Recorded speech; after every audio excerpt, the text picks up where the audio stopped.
Is City Council staff report by Deborah Owen.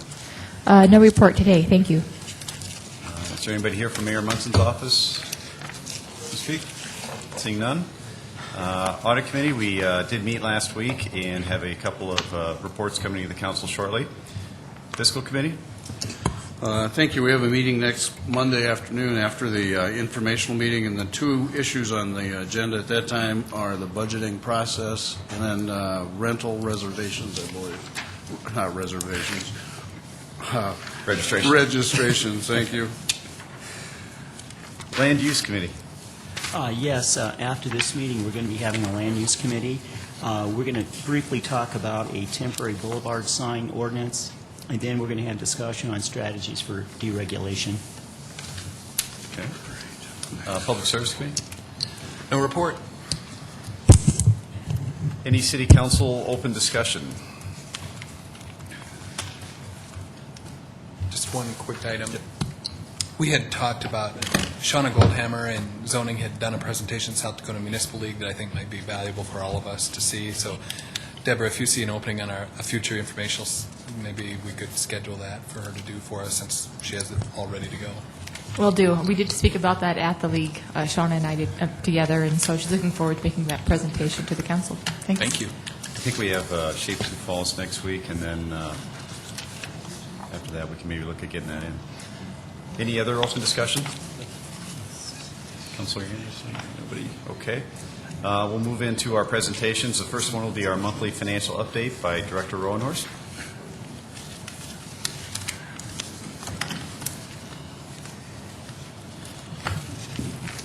Gene Rowenhorst, Director of Finance. The financial statements that you should have an electronic copy of and also had a hard copy of is for the 9 months ended September 30th. Basically, for reporting purposes, it's the end of the third quarter, and there's really not a lot of excitement to report. Just looking at page 1 on the financial statements, which is the general fund.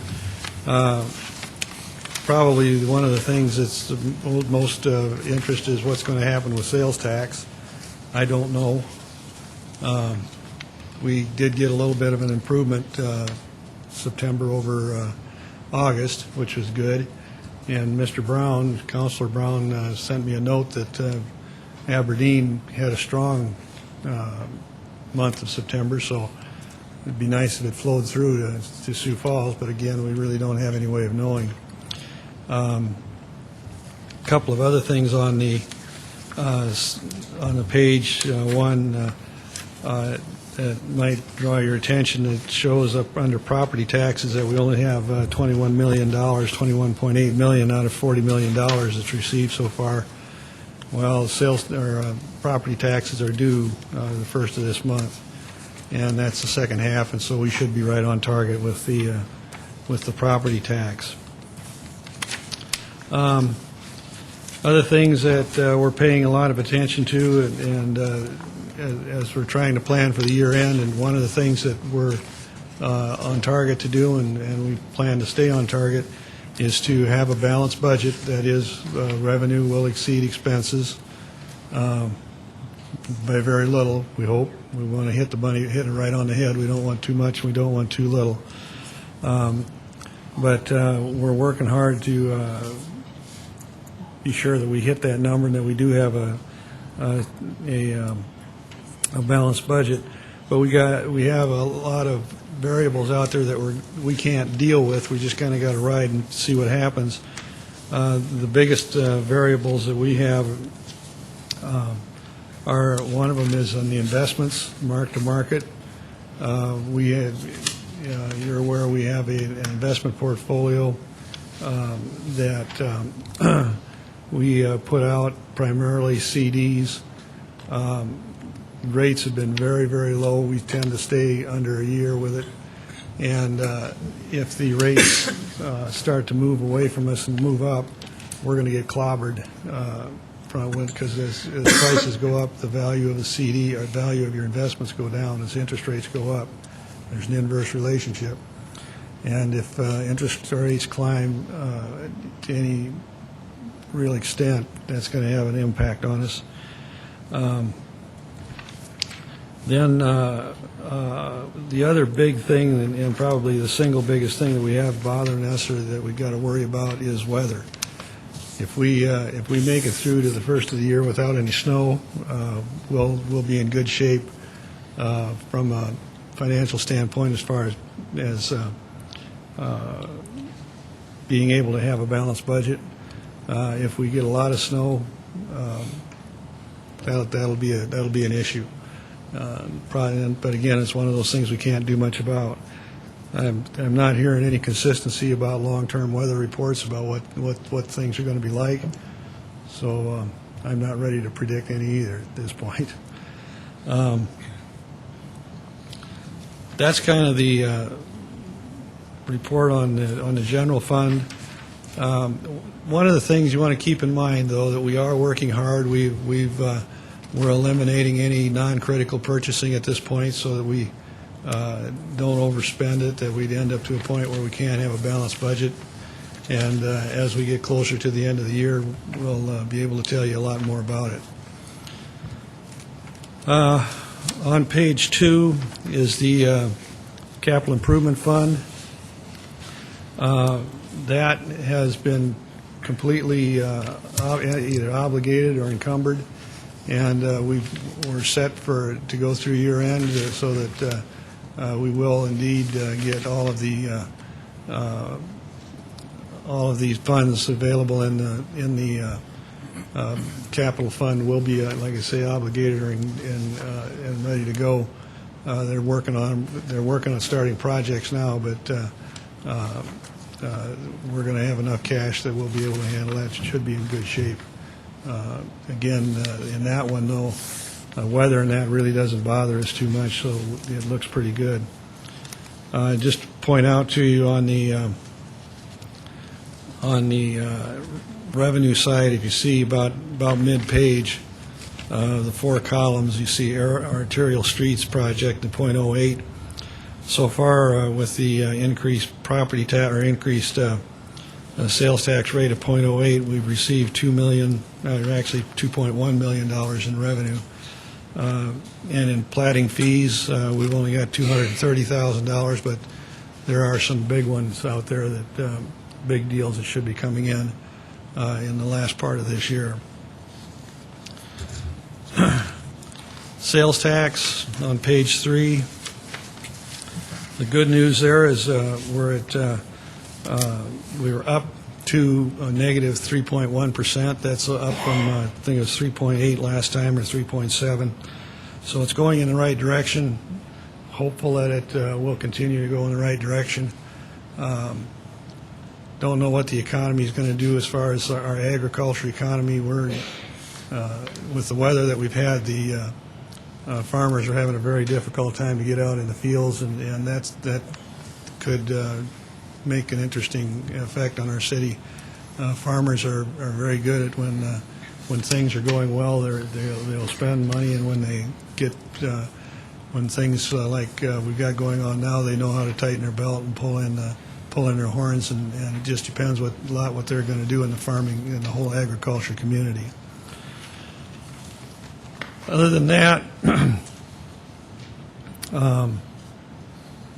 we've got everything. I guess the best thing I can say is we're seeing that we should be able to have a balanced budget, but we do have some variables out there that we can't control either. So, if there's any questions, I'll be glad to try and answer them. Gene, do we know what our October sales tax receipts are yet? That will be in this Thursday.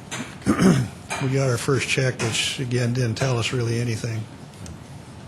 But Thursday we'll have the October receipts in. Councilor Bennigan? Gene, on the revenue side, because property taxes are usually paid in the 2 installments, can we assume that the number that we got in April is going to be similar to what we'll receive in November or not? Should be, unless there's some dramatic change on people's habits, again, because of the economy or unemployment or something like that. Barring those kinds of events, it should be the same, basically the same. Okay. Councilor Staggers? Yes, Gene, can you tell me where the money is that we borrowed from Citibank to purchase that land? Let's see. That is, it's in a separate fund. Uh-huh.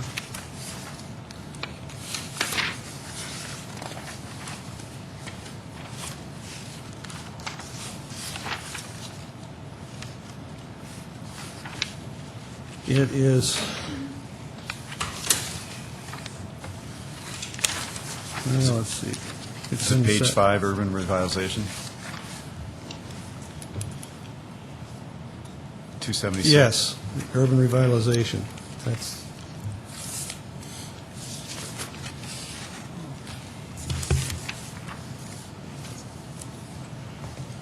So just to clarify, so we owe $1,034,000, is that right? That's correct. Okay.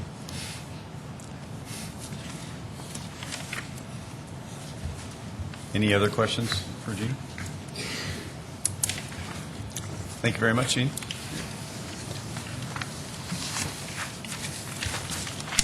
Next item on our agenda is the cable franchise presentation by a number of players. Mr. City Chair, Attorney. Pat, I need to excuse myself from this discussion and the votes. One of SDN's owner companies could be affected by this, so I need to abstain. To be excused. Thank you. Hi, I'm Bob Amundsen, and one of the many varied things I had an opportunity to take part in since I came here was I found out that there was a cable television franchise negotiation going on, and some probably aren't overly enthused that I was ever involved in it, but I have been. But it's been a pleasure to work with the group that the city has with Karen Leonard, Carla Paulson, and Mike Hall, and they put in a lot of hours' time in working through this new proposed ordinance. And I kind of look at it like I had an opportunity to sit and listen to a lot of presentations from people that wanted different things and weren't happy maybe with what a lower court had given them. And so you have to make a decision on what you think is fair and the right thing to do. And as we look at this new Cable Act that has come into effect that brought this in, I really think that this has been a good proposed ordinance for you to consider, and I'm sure you'll hear varying things. But I would say that this committee has put in a number of hours in going over this, looking at different decisions and things that have happened around the country, and come up with this as far as to provide for competition in this arena in Sioux Falls, and also to make sure that our citizens get a good service. So that's what the one thing that we've really worked hard with Mr. Herbst, who's here, I think, about a year ago. Takes a little longer sometimes than you anticipate. And he couldn't be here today because of the fact that he didn't get stalled in Rochester, but he did have a mechanical problem at some place, so he couldn't make it. So, but I will turn this over now to Karen, who will present the PowerPoint, and then people will be able to answer any questions. And thank you.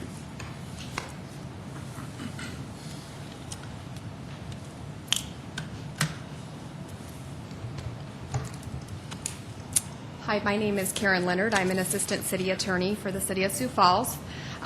Today before you is a regulatory master cable ordinance and a franchise renewal agreement with Mid-Continent Communications. And I'm going to go through the background today of how we got to where we are today, and then I will highlight some of the main provisions of the ordinance, and then at the end leave open time for questions. As background, the current franchise term that we have with Mid-Continent Communication expires December 29th of 2009. And under federal law, the city has 3 years prior to termination of that current franchise to negotiate in good faith the current franchise agreement, to negotiate a renewal franchise agreement with Mid-Continent Communications. Back in 2006, the parties decided to begin informal renewal negotiations, and at that time the city retained the services of Adrian Herbst, of the Baller Herbst Law Group located out of Minneapolis to provide us with guidance and his expertise. As we have discovered, cable law is a very specialized area of the law, and a lot of intricacies in it. And so we put him on retainer and have been for the last 3 years meeting with various parties discussing what should go into the cable ordinance. The city has to follow the laws set forth in the Federal Cable Act of 1996. The FCC has therefore adopted rules and regulations interpreting the Federal Cable Act and what a municipality can and cannot do. And also, we have to follow state law regarding the subject. In 2007, the FCC passed a first franchising order which provided rules for local franchising authorities, such as the City of Sioux Falls, to help them implement the Federal Cable Act. And the Cable Act overall prohibits a local franchising authority from unreasonably refusing to award competitive franchises. And so in interpreting that franchising order, we sat down first as a committee and looked at the current ordinance that's in effect. And we discovered that that ordinance is specific directly to Mid-Continent, and it was drafted in 1994. And it served both as the ordinance and franchise renewal document for Mid-Continent here in the city. And the Cable Committee quickly came to the realization that there are more than one providers that provide cable service. And we decided at that time to separate the master regulatory ordinance into one regulatory ordinance and then to have a separate renewal agreement for Mid-Continent communications. That's the background. Now we're going to move forward onto the master regulatory ordinance. As you can see, it's a fairly lengthy ordinance, but it does, in our committee's opinion, provide uniform rules and guidelines for cable operators, and that really is our goal, is as a city, how we can have uniform rules that would be fair to both an incumbent provider and any new entrants in wanting to provide service within the city. It's divided into an application process, conditions for use of the right-of-ways, requiring cable operators to have emergency alert systems. It also has public education government access channel requirements, such as Channel 16 and Channel 20 that the school district uses. It also has requirements for service to public buildings, which means providing basic cable to our various public buildings within the city. It has customer service requirements, insurance requirements, and enforcement and termination requirements. While the committee discussed all of those topics and drafted the ordinance, I am today only going to highlight two of our major topics that took up most of our time, and those are, number one, the franchise fee, and number two, the build-out requirement, and how we derived at coming at both of those. You can go to the first slide there. Beginning with the franchise fee, as a reminder, the franchise fee is a fee the cable operator pays to the city as just compensation for use of the city's right-of-ways based on a percentage of the cable operator's gross revenue it receives for cable services offered. Under the existing definition, which is up here on the slide, gross revenue had primarily been based on revenue the cable operator derived from basic cable service. Under the Cable Act, though, it is permissible for a community to expand the definition of gross revenue to include other revenues that the cable operator receives besides basic cable. Next. You can go to the next slide. The regulatory ordinance now defines gross revenue to include more categories. As you can see, rather than include only 4 categories, mainly involving basic cable, the master regulatory ordinance in front of you today includes over 15 categories of gross revenue, and those include revenue received from digital cable, pay-per-view revenue, video on demand, etc. And so these were all permissible categories that we could include in the gross revenue definition. Under the annual franchise fee comparison, we discovered that under the Federal Cable Act, A municipality is allowed to collect up to a maximum of 5% of the cable operator's gross revenue received for cable services for the franchise fee. Under the existing ordinance, the city has set that franchise fee at 3% of gross revenue.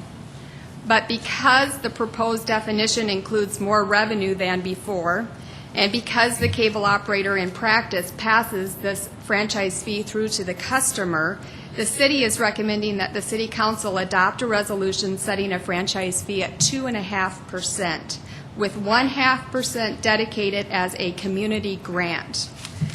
The 2% franchise fee under the new definition is equivalent to the 3% franchise fee received under the existing definition. If we do the math, it all balances out. The 0.5% community grant is a new fee that the city would be receiving, but it is permissible to receive that, and that is going to be a dedicated fund to be used for the PEG access channels, meaning the public, educational, and governmental access channels. Currently, the City of Sioux Falls only has an educational and governmental channel on Channel 20 and 16, respectively, and it will be dedicated for INET needs, meaning the interconnection of public buildings.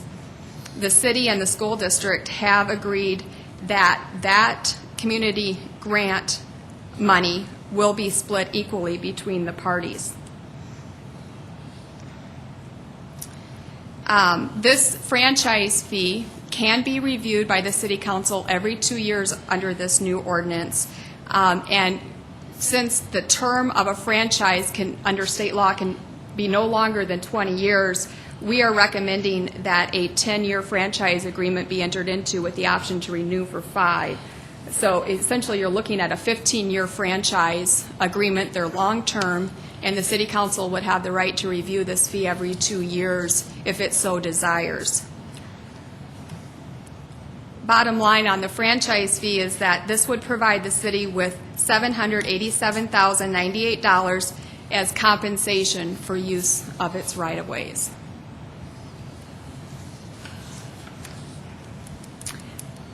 What does this mean to the citizens of Sioux Falls? As I mentioned, this franchise fee is passed through to the customer, and if any of you subscribe to cable, you would see this as a line item on your cable bill. So we put together a chart here to show that basic cable providers currently under the 3% franchise fee pay $1.32 a month, but under the proposed franchise fee set at 2.5%, those who subscribe to basic cable would pay $1.10, which would net a decrease in 22 cents per month in their bill if the City Council chooses to adopt this ordinance as drafted.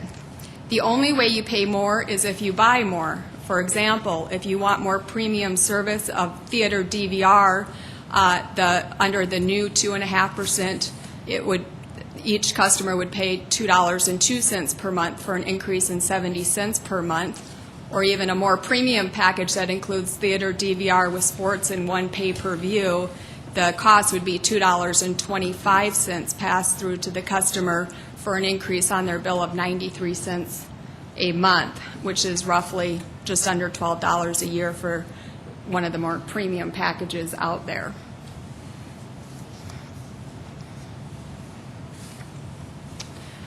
Moving on to the next topic is the build-out requirement found in Section 4443 of the ordinance and also 4431 line extension of the ordinance. As a committee, we felt we had a fiduciary duty to the citizens of Sioux Falls to provide meaningful competition to all citizens of Sioux Falls and not just parts of Sioux Falls. The Federal Cable Act gives state and local government broad authority to regulate this utility. And we also wrestled, the very first issue we wrestled with was whether or not to have a build-out requirement at all. Build-out is permissible under the Federal Cable Act, but not mandatory. Therefore, we sought guidance from our consultant as to what was the most defensible position, and in part due to redlining issues, meaning that a cable operator cannot discriminate to different income levels in the City of Sioux Falls. And so we had issues such as redlining and also level playing field issues. And as a result, and after much study, we discovered under federal law that the franchising authority shall allow a cable system applicant a reasonable period of time to become capable of providing cable service to all households in the franchise area. In essence, the cable operator is really applying for a right to utilize a publicly owned right-of-way, and therefore all residents should have a reasonable expectation of being able to receive service for use of their property. And those were two fundamental things we kept in the back of the mind, is that our public right-of-ways are a precious commodity, and we wanted the citizens of Sioux Falls to have an expectation that if their right-of-ways are going to be used, that each citizen should have a right to the service being provided in the right-of-way. After much study, the committee is recommending that the City Council adopt an ordinance with a build-out requirement, which requires new entrants to build out the city within a reasonable period of time, as the FCC franchising order does not allow a municipality to impose unreasonable build-out requirements. Pursuant to this FCC order and the application that's attached to the ordinance, a grantee is required to include a description of its initial geographic area that the applicant initially proposes to serve. The ordinance is drafted that the applicant must provide a schedule for commencement and a completion of construction date. And also the cable operator must demonstrate that it has the financial qualifications to maintain a cable service franchise. We thought as a committee, in getting meaningful competition, you would want to grant a long-term franchise to those cable operators that are willing and able and have the financial means to do so, since it is potentially a 15-year franchise. A second side issue we discussed under the build-out provision was whether it should apply to an OVS operator, such as what Technology has a license here in the City of Sioux Falls to operate. OVS stands for an Open Video System Operator. Originally, at the beginning of discussions, we were going to put OVS operators into the ordinance, but after recommendation by those at the table, and I should tell you who we met with, we did meet with Mid-Continent Communications, SDN, Technology, Alliance, which is a cable operator out in Brandon, and we also met with the Home Builders Association. And after much discussion at the table, this time we have taken OVS operators out of the ordinance, and OVS is regulated in Chapter 41, and that would still stand, and they would have a license to operate in the city until 2014.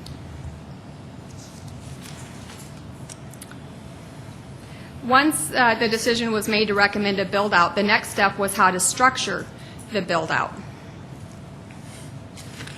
The city did not want a vague statute because, as my experience has been, being an attorney, when an ordinance is vague, it creates quite a bit of confusion to interpret it down the road.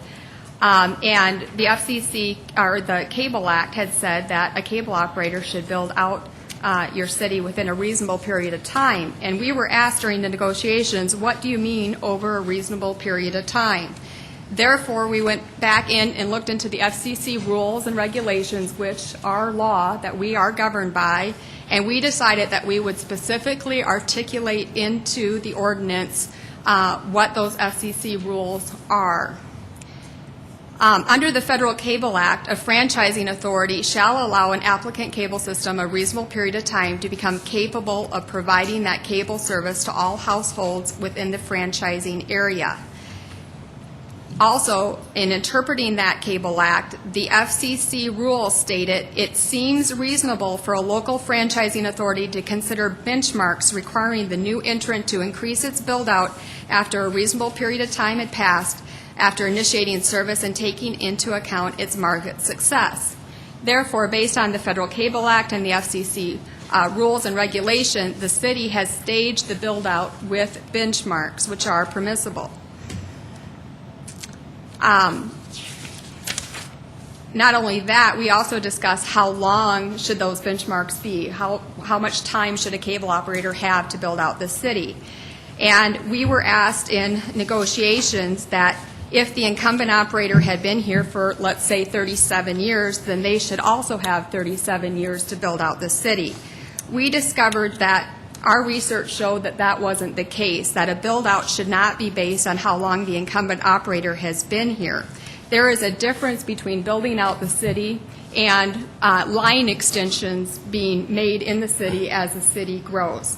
And so therefore, we did a lot of research, and we looked at a lot of communities and states throughout the country and various communities our size, and we discovered that phasing in a build-out over a period of 3 to 10 years is pretty typical. As a result of that, the City of Sioux Falls has put in the regulatory ordinance that the build-out would occur over a 5-year time period, but it also allows flexibility in that time period to delay the construction.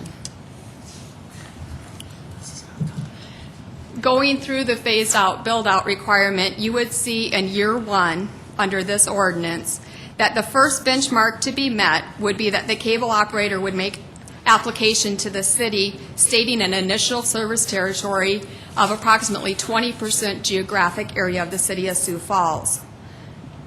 The cable operator would not have to build out beyond the initial service territory if there were fewer than 30 homes per street mile, nor would it have to build out if it had not achieved some sort of market penetration within that initial service territory, meaning it would need to show 15% subscribership before having to build out into the next geographic area. And then in year 2, it would be a contiguous 20% geographic area, again under those same standards, where if there are fewer than 30 homes per street mile, the cable operator would not have to build out, and also if they did not achieve the subscribership in that area set at 15%. Year 3 would be the next 20%, so you would have 60% of the city. Under year 4, you would have 80%, which would be another 20% contiguous area, again under those same standards. And then in year 5, 100% of the city would be built out. We felt, though, that inflexible build-out requirements could impose a barrier to a new entrant. Therefore, the city worked very hard to incorporate the FCC rules, which specifically allow flexibility. I think I already mentioned the first 2 exceptions that could allow for a delay in construction. The first one is that if it's not economically feasible due to insufficient subscribership in the area they currently serve, then they would be granted a delay. The second exception involves the grantee is not obligated to extend service where there are fewer than 30 homes per street mile. The third exception is for periods of force majeure. The fourth exception is for periods of delay resulting from the grantee's inability to obtain authority to access public right-of-ways in the service area. The fifth exception is in developments or buildings that they cannot access under industry standards. And the last exception is if the grantee is unable to provide cable service for technical reasons or that require facilities that are not available or cannot be deployed on a commercially reasonable basis. Therefore, the city has drafted what we believe to be a very flexible build-out requirement. It sets benchmarks. It also gives the citizens of Sioux Falls an idea of when service could be reasonably expected. It's our recommendation that you adopt the ordinance as drafted.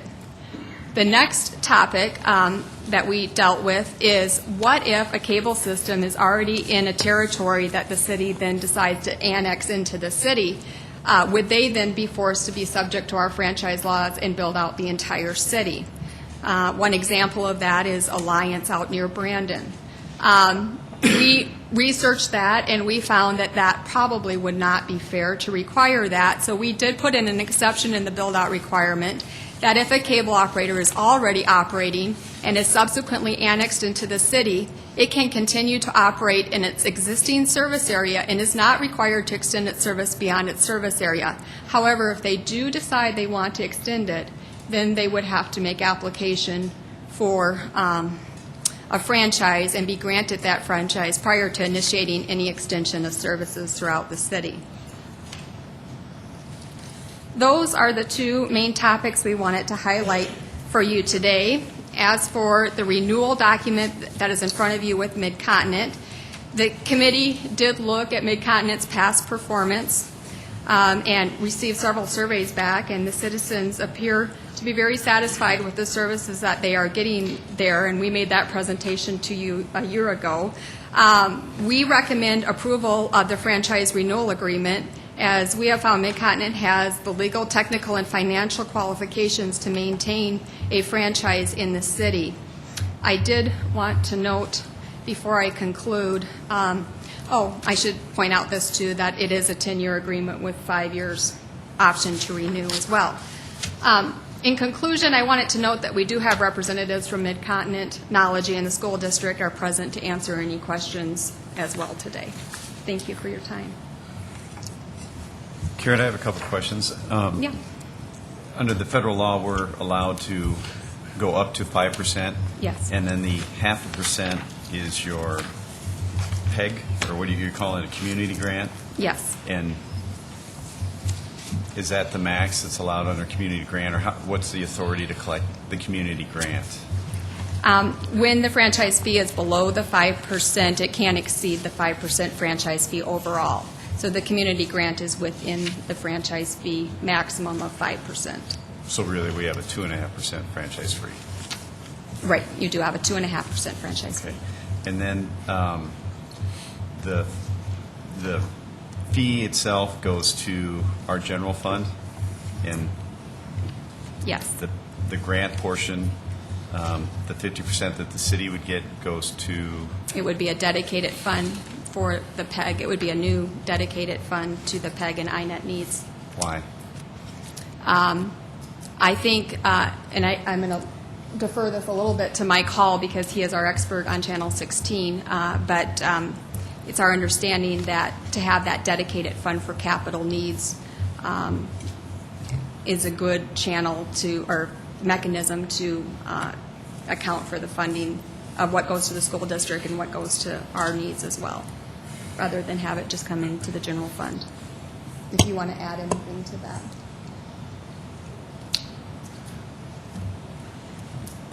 Mike Hall, Central Services. The only thing I would add, Pat, is that historically, again, these are 15-year contracts. 15 years ago, the city's Channel 16 and the school district's programming was in its infancy. Clearly, the plans to build out those programming have matured over the years. But again, historically, during negotiations, the PEG support has been a negotiable item. More recently, however, they felt that this capital grant or community grant that we're calling it is a way to dispense and forego the actual negotiation part of it and just simply go with a fixed percentage. I think, again, historically, the city has not commanded any sort of support for its PEG or its INET. These dollars would be dedicated for support of Channel 16, but also support of our build-out of our fiber optics, our institutional networks, our connectivity to city buildings and so forth. And the mayor supported the notion of splitting that PEG support with the school district, feeling that the educational programming was clearly a legitimate purpose for PEG funding. So the 50% of the community grant then would go into our capital program? Well, the way it's worded, we could also use that for operating. It could defer or defray the cost of part-time personnel, for example, for Channel 16. Why wouldn't it just go through our regular budget process where it could be, the mayor would, allocate those resources as he or she felt was reasonable, and then the Channel 16 infrastructure needs could go through the same capital process that we've got established for all other departments in the city? I believe that is an option. This is the recommendation that came from the committee that was shared with the mayor early on. He supported the notion of dedicating that, but clearly that's an option the council has. And then is there precedent for collecting this money for the school district? Have we done this in the past? No, we haven't. I would, again, yield to other communities in negotiating as basically a side agreement. Again, as part of that fair, equitable charge for the use of the right-of-way, PEG support or INET support. And again, in lieu of sitting down and negotiating specific support for PEG, the community grant is being used in a lot of communities now, just to forego that negotiating process. I'm just curious, how did the 50-50 split come up? Because we're talking about is about just under $160,000. Yeah, what currently is being collected, that 50-50 would equate to about $80,000 per entity. It just seemed fair, equitable. There wasn't any real science applied to it other than, again, historically, the community of Sioux Falls, the Sioux Falls School District, have never had any dedicated funds for the support of their education and government channels.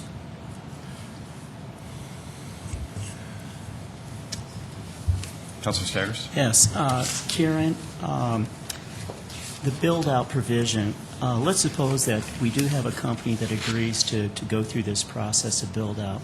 And let's suppose they start off with a 20%. And let's suppose after they build out 20%, they say, hey, we can't continue with this.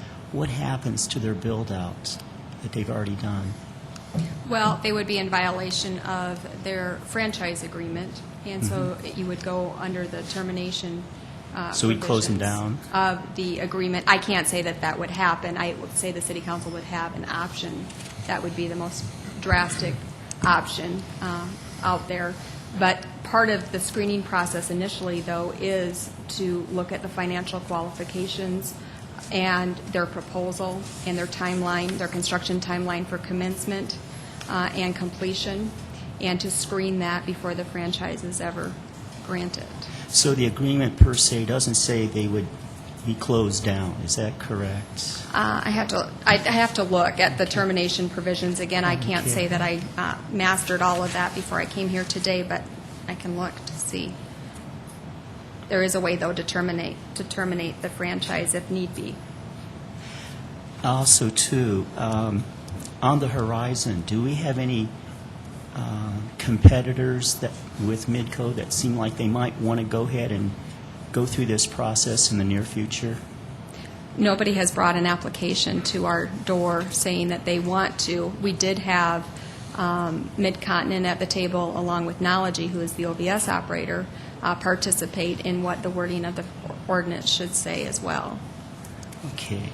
Also, too, what's the difference between gross revenue and income? You mean, Yeah, we're talking about gross revenue, but Right. is there a difference between gross revenue and income? well, what we did here was define what gross revenue meant and what it involved and included, what cable services it included. So it would be the revenue derived that the cable company receives from those cable services provided. Yeah, because to me it sounds like income. Is that fair to say? I don't know how to answer that, honestly. Because we do have a provision in the charter that prohibits an income tax. And is this an income tax with other words being used? Oh, it is a franchise fee, and the city has a right to receive just compensation for use of its right-of-ways, and it is a fee the cable operator pays to the city for the use of its right-of-ways. And we do not consider it a tax. Because it is based on gross revenue. The revenue, the income that Mid-Continent receives. It's not just a flat fee of saying, we want $700,000. It's based on their income. It's based on their gross revenue. That's correct. If you want us to study it further, we'd be happy to take it under advisement and Yes. I think, from my perspective, Counselor, is that the gross revenue that's subject to this is the revenue that's grossed from those services, the cable services. Now, they have other revenue that deals with phones, internet, and other things that's not subject to the franchise fee. Their package is different. So that's why the gross revenue, I think, is derived from just that aspect of their business. Obviously, it's income because it comes in, but I think that's why they use not the gross revenue from that aspect of their business, which is covered by the cable franchise, is why I think that's, I don't know if that answers your question. No, I see where you're coming from, but I guess I'm just wondering here, what is the real difference? I mean, we're talking about gross income, gross revenue from certain sources. You can also talk about gross income from certain sources. I think the gross revenue just follows that what the Cable Act authorizes you to go against is the gross revenue for those items, I think. You know, whether it's income or revenue, it's both the same because it's payments from you. But if it is income, then that's an income tax. Well, that It's would a be, tax on they would income. have to report that under a totally different scenario with the IRS or whatever. Yeah. We're just looking at what they get for gross revenue. There's no deductions or anything like that, just the gross revenue they get from those items that they offer under the cable, which qualifies. That's the best answer I could give, but we can look at it closer. Yeah. And maybe someone from Mid-Continent, I think they're here, they could probably. Yeah, because we do have a prohibition on an income tax in the city of Sioux Falls. And it sounds to me gross revenue and income are, I haven't figured out the difference. When we undertook this, we weren't trying to put in an income tax. No, I know you weren't. It's a fee, not a tax. And, I mean, that's what It's it a has tax. been forever. Yeah. So It's a I think- tax. Huh? It's a tax. Oh. Yeah. Well, I think one other time I was here, we didn't agree on what a tax was, but we'll Yeah. leave that for a later date. But that's my best answer I Okay. can give you.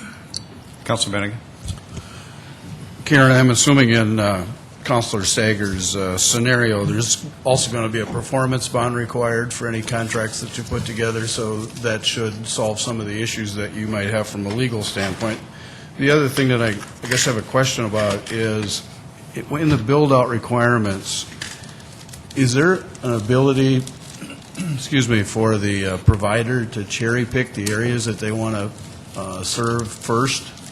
For instance, they may want to use a part of town where the subscription rates would be higher or more complex than the basic cable system. So do they have the ability to cherry-pick that part of town, or is it pretty well documented on what side, what sections of the community will be done first? We don't have a formal process telling them they have to start in one particular area. They would give us an initial service territory, and in that territory, they are not allowed to discriminate based on income providing service, and it's really based on a 30-home density standard. So outside of that, we don't tell them they have to start in the southwest part of town, for example. Okay. Karen, I had another question regarding the 10-year term and the 5-year option, and I think you also said something about the fact that we can review every 2 years. What portion of it is open for us to review? You can look at the franchise fee every 2 years and see if that is just compensation for the city for the use of the right-of-ways, and review that, setting that franchise fee every 2 years.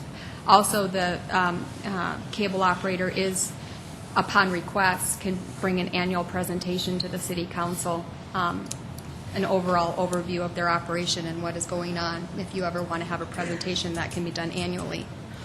So the city can unilaterally, just every other year, go in and raise the rate up to the 5%, Right. You cannot exceed that 5% cap. but would not be allowed to adjust the definition of revenue or other terms? Oh, that's a good question. You can, you can amend the ordinance from time to time, and that's always an option. But that would have to be with consent of the other party, though, right? I don't know the specific answer if we have to or not get the consent on amending a specific section of the ordinance. To amend a specific section of the ordinance. If we make the gross revenue definition broader. Oh, I would say yes, you have to amend it at that time. But if we do that, can you do it unilaterally? Would you like, Jim? Oh, I think that.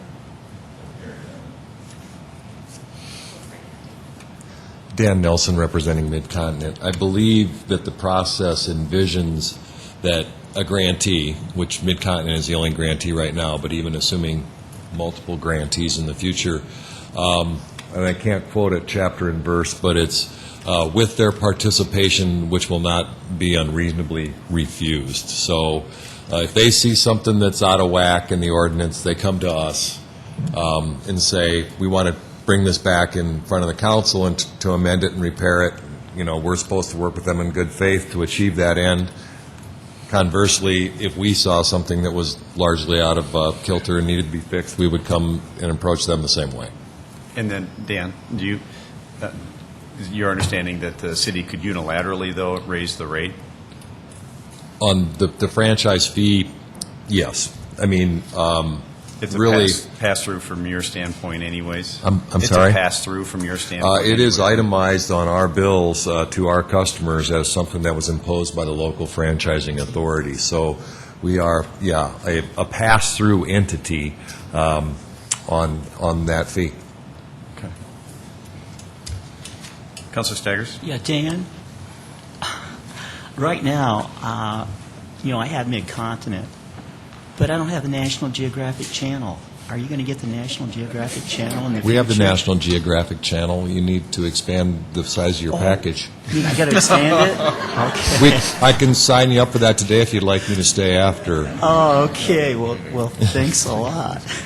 Say, Dan, along those lines, can you speak to the, some channels are digital, others are not. What's the plan how long till we're completely digital? Is that ever going to happen from a Mid-Continent standpoint?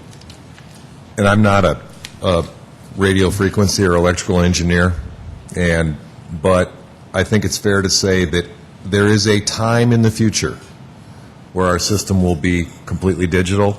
It is a mixture of analog and digital signals right now, but there is a time in the future where it would be all digital. And some people look at that situation, they say, that means I have to change what I have now, and I don't want to do that. We try to ease that change, but I could tell you if we could go without television and come back a year from now and have all digital television and have it all structured that way, everyone would agree that it's better and has more diversity and so on. So sometimes change creates a little tension for people, but there is a change, a migration, if you will, towards an all-digital system. And when we get there and can serve everybody that way, it is much, much better. But it is a change process. Councilor Jameson?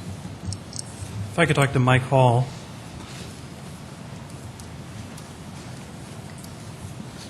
Mike, I'm sensing this 0.5% for the grant fund is going to be a sticking point. Do you have any history to how far back, when the Channel 16 started out, the whole funding process? Do you have some history maybe you could get to us to show what it's taken to fund that channel and maybe some of your goals to where you think we should be on Channel 16 in the future and why this extra funding is important enough that we kind of map it out today instead of just allow it up to an annual process? Oh, exactly. We'd love the opportunity to show the timeline, as you said, the growth of Channel 16 and where it's headed. Today we were prepared to talk about our OSEP and our other expenses, and the school districts here as well. They were prepared to talk about their growth plans for Channel 20, and Deanne Conrad is here to speak before you on behalf of the school district if you'd like to hear from her. But I know we could provide you with a nice illustration showing where we were 15 years ago when the council was faced with the renewal of this agreement and where Channel 16 and probably equally or more important are the infrastructure build-outs for fiber optics for the City of Sioux Falls, also our wireless plan, and those dollars could be dedicated to build out that infrastructure as well. So today I was just prepared to talk about what's in our current 5-year OSEP plan and to share that with you. If we could hear that, I guess, what some of the growth plans are. I do have a handout here.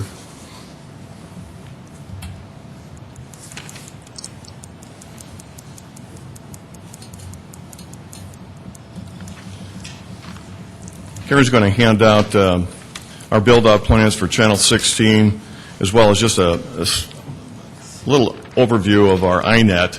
We're using the term INET because that's what the cable franchise renewal recognizes. INET to me simply means, again, that connectivity to city satellite buildings. And the city currently has an architectural style that uses a combination of fiber optics in the ground and wireless point-to-point connection. So our argument is to have a dedicated fund that would support not only Channel 16 and its growth plans, which are identified in the upper section of this handout. This is our OSEP plan for 2010 to 2014. It identifies a little over $650,000 worth of build-out in equipment.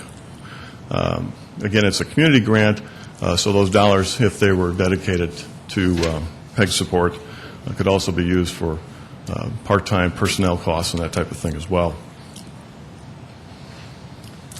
The INET development there simply lists out where we need to put fiber in the ground in the future. We're somewhat limited because we follow the Public Works Plan, and when they move into an area where we see an opportunity to put conduit in the ground and then follow it up later by putting the actual fiber in, we're always going to at least get the conduit in the ground and take advantage of that open trench. And those are either identified in a CIP plan or just direct costs out of our operating budget. And again, Deanne Conrad from the Sioux Falls School District is here if you'd like to hear from her regarding their education plans for Channel 20. Chair, Mr. Chair, I would like to hear from the school district on this, if we could go to them, please.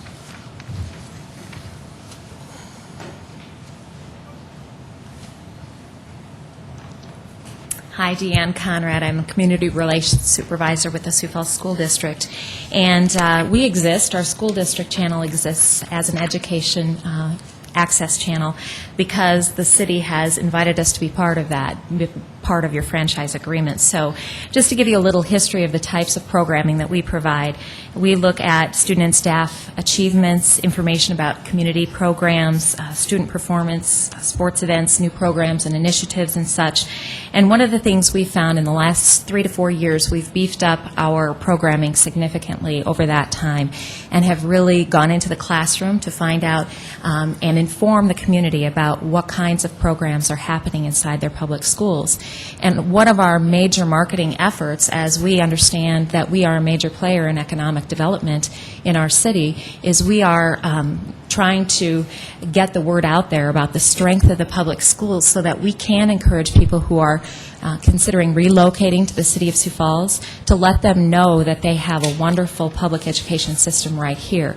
Many people that are coming to us from East and West Coast have an idea that public education, they don't have high regard for public education in other places.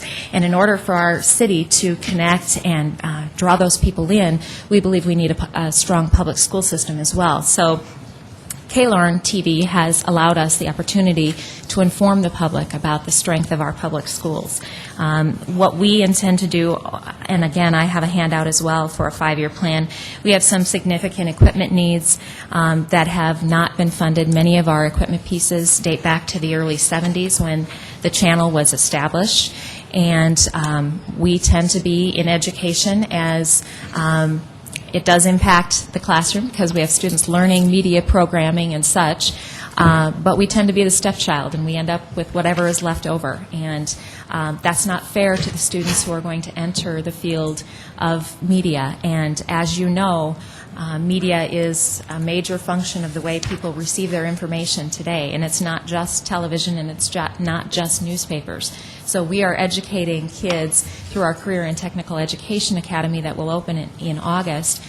We need to be providing them with high-level equipment so that they know and understand what it means to communicate with the public using the latest and greatest technology. Certainly that's on the student side, but as a school district, we've been at the table with the city and have offered up our services and our channel should there be a public large-scale disaster or any need for large-scale communication in our community. And we have just a wonderful working relationship with the city. And so at their call, those facilities would become facilities that would be available to the city, the county, the state, in whatever is needed. So, and I'd be happy to hand out this as well.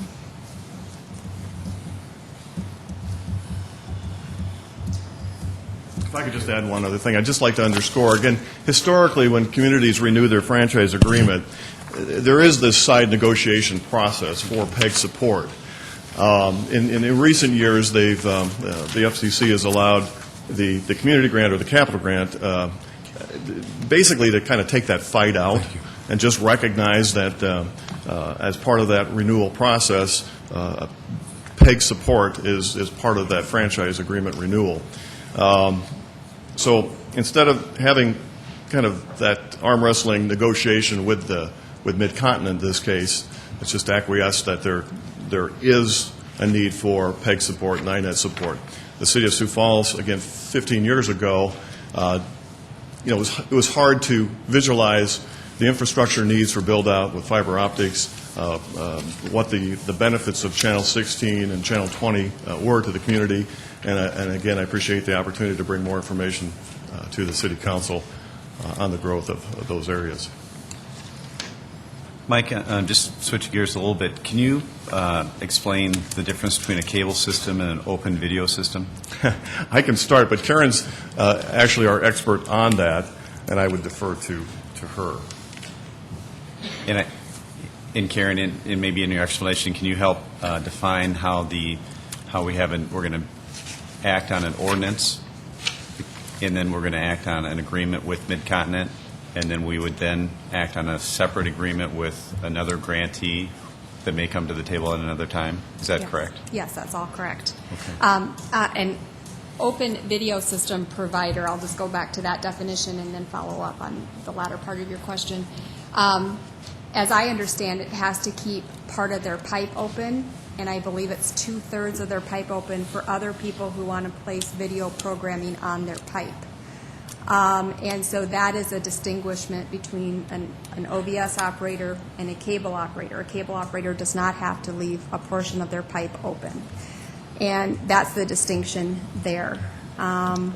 And that's what Knology has here in town, to be more specific, is an OVS license. And so they are required to keep a portion of their pipe open for others who want to provide video programming on it.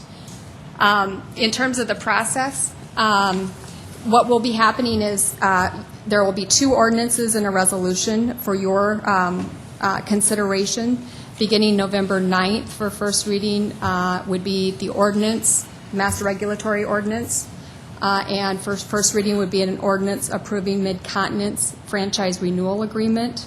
And then a third document will be presented on November 16th, and that's a resolution setting the franchise fee. And you are correct. If there is a new applicant in town who wants to get a franchise, then in the future you would be seeing that process, that we would negotiate a franchise agreement with them, and then the City Council by ordinance would approve or disapprove the franchise renewal for that applicant. So under an open video system that Knology currently operates, do they pay the current 3%? They are regulated under different federal law, so their definition of gross revenue is different than what has been presented to you under either of the old or current definition. But under the gross revenue definition that applies to an OVS operator, yes, they currently pay 3%. So then in the future, are we going to have both standard cable agreements and then OVS agreements? It's a license for an OVS, yes. And if another OVS operator comes to town, they could make application under the OVS ordinances found in Chapter 41. Why do we not update them both at the same time then? We specifically decided as a committee not to include OVS operators into this cable ordinance at this time because they are 2 different, they're not the same. And the recommendation came from the cable operators themselves, including Knology, to take OVS out of the ordinance. So part of that negotiation occurred. Councilor Staggers? Yes, so Knology is an OVS operator, and will they be able to, they're already in Sioux Falls in the southern part.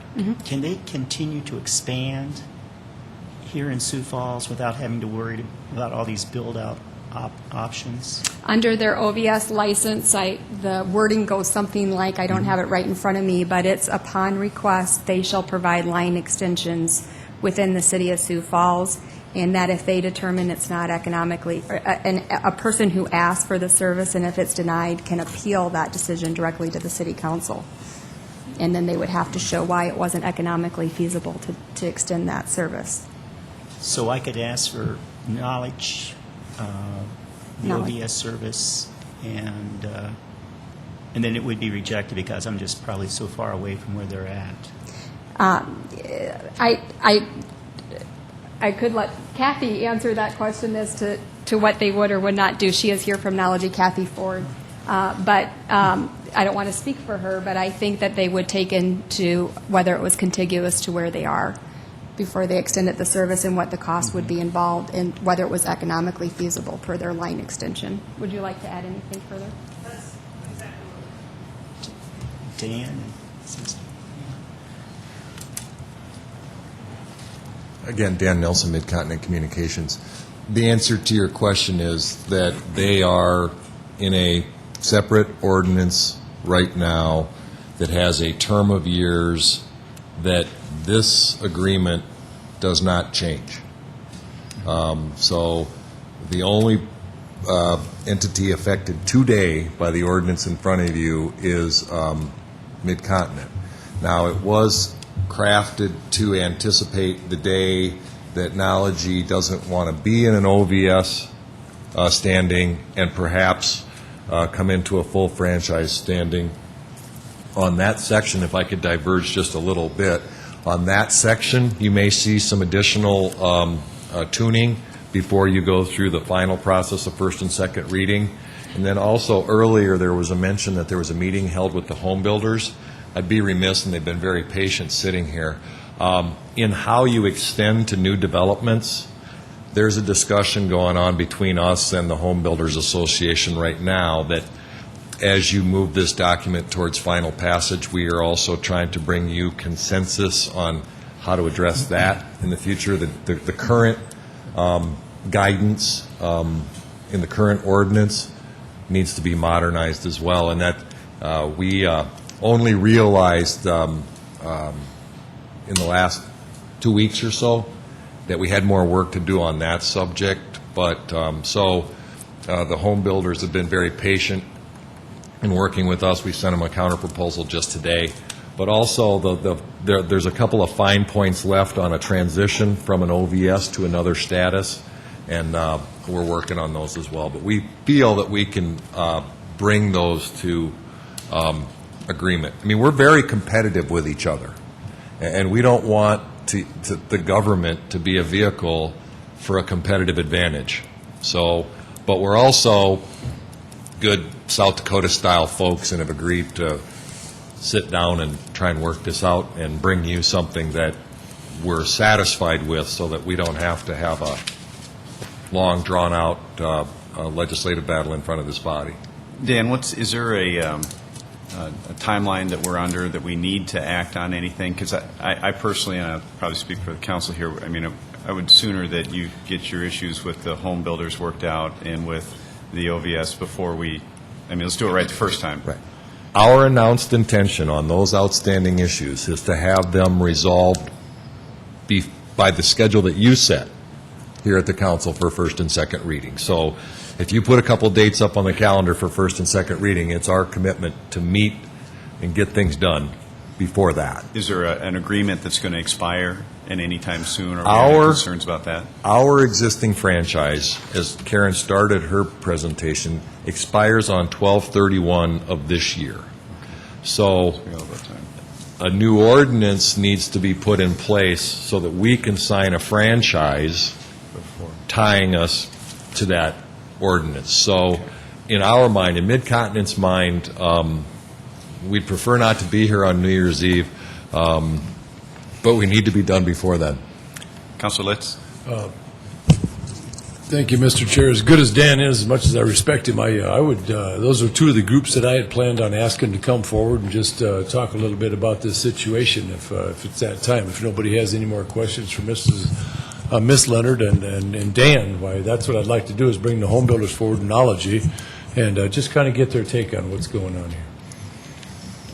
Todd?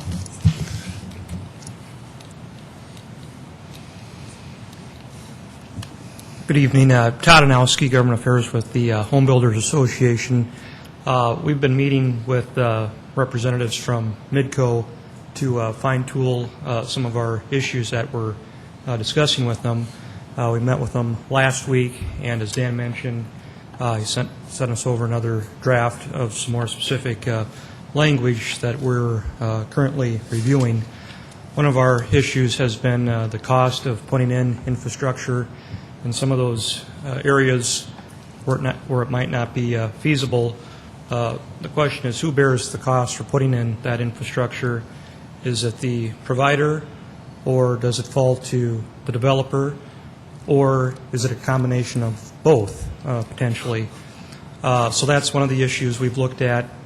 Other utility companies have provided provisioning fee refund in certain circumstances where if a developer does have to put in some of the costs, they do get a portion of that installation costs back to them over a certain amount of time. And so I would say those are probably the two main issues that we're currently reviewing and meeting with Midco about. So then, Todd, is it fair to say that you're happy with the way things are going, that things are underway, and just give us a little time? Is that the idea? Absolutely. Again, we're meeting with Midco, and both parties have been agreed to go forward and try to reach some compromise without having to bring that issue to the council to have to vote on. So we're certainly happy with the way things are progressing, and we're hopeful that we can reach some sort of agreement. Well, thanks, Todd. But just in case, I'll let you know I never go out New Year's Eve. So Sounds good.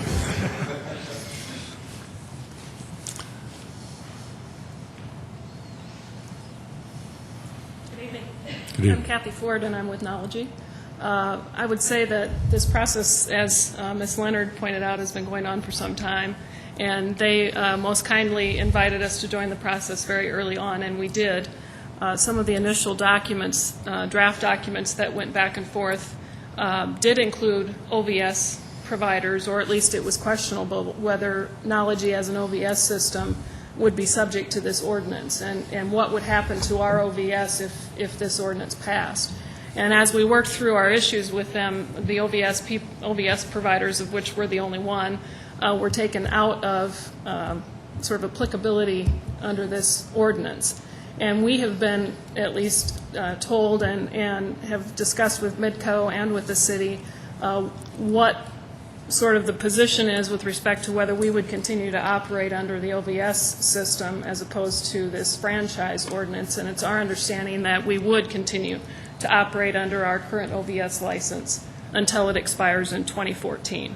And I don't know exactly when in 2014 it expires, if it's earlier in the year or later, but so essentially the provisions of this ordinance would not then apply to us. The ordinance, I think it's, is it 5640? Is the OVS ordinance in the city, and that's the one under which we would operate until 2014. And then after 2014, it's my understanding, if we wanted to continue to expand in the city, assuming we hadn't built the whole city out by then, that we would come in and ask for a franchise under this ordinance, or whatever iteration of this ordinance existed in 2014. As a potential grantee, I guess, of a license, the length of build-out time, which seems to be would be a critical issue to you. Do you have any comments on that? It is a critical issue. It obviously is a point of disagreement between our company and the city. We don't feel 5 years is a long enough time frame. and that there are not enough, there are certainly things that a company, any company in this day and age, in this financial, economic situation that we're in, would be biting off a pretty big obligation to build the city of Sioux Falls in 5 years. So that is, it's a point we've gone back and forth on. Frankly, I can see both sides of the argument. I certainly see the city's point of view in this regard. From our perspective as a company, our position is that a city should not have any build-out requirements, that you're more apt to generate competition that way. But it's reasonable minds can differ in that regard, and certainly the ordinance that's before you does have a build-out requirement. We typically, in all of our divisions, not just the South Dakota division, but we operate in many communities in the southeastern part of the country, and our position always is that a build-out requirement is not required, or shouldn't be required. Any other questions? Okay, thank you. Is there any other potential grantees that are present today's SDN or Alliance? Were a few. Anybody else that would care to? Councilor Litz. Mr. Chair, I had one more question. I don't know who, if Karen or Bob or maybe even Dan, but I know when you do infrastructure for development, if you are doing the infrastructure in another area and you collect fees for it to pay for something that's not happening in one other area, would these actions be something that would fall under the impact fee laws that we have at the state level? Does any one of you know about that? Has that been a topic? Has that come up any? Because I know you've got projects going on in Minnesota, West Fargo, that sort of things. And, you know, if it's going to affect what a developer pays here in South Dakota, I just wonder if it wouldn't come under the impact fee legislation that we have currently in the state of South Dakota.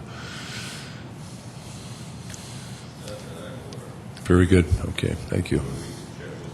You know, would you? Because I'd hate for that to come up as an issue later on, and it certainly did out in Rapid City a few years ago with water. So, Are there any other comments from any of the people that spoke today, this afternoon on this? Any other questions from the council? Karen, could you just give us a brief, again, what the steps are now? I know you've mentioned it. We've got the first reading on the three pieces again. As of today, our goal is to have a first reading on the two ordinances November 9th and a second reading on November 16th. The two ordinances being the mass regulatory ordinance and the ordinance approving Mid-Continent's renewal agreement.